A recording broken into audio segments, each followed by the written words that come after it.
No! Here recalling the chapters of my life.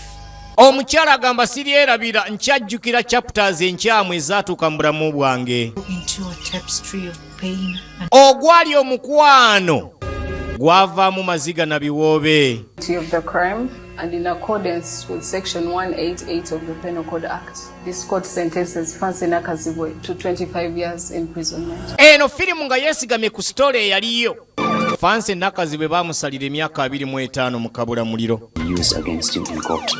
Nga bw'atugambye gwali omukwano gwatandika obulungi ennyo ng'agusuubiramu bingi. Abakyala kibaluma nnyo ng'obadde wamuwasa n'akuwa obudde bwe.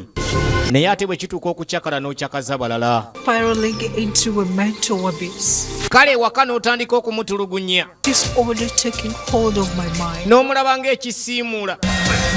Domestic violence n'afuuka domestic violence. Abakazi bagumira bingi ne bakubwa mukwano n'ogumumma. Ebyo byonna asobola okubigumira ng'omukyala. Naye bwe kituuka ku kubeera nti omulekeddewo ddala ogenda kuwasa mulala. Ng'abakyala efuluma nga 10 ku channel yaffe Azza Films eya YouTube. From love to justice, jilindirire.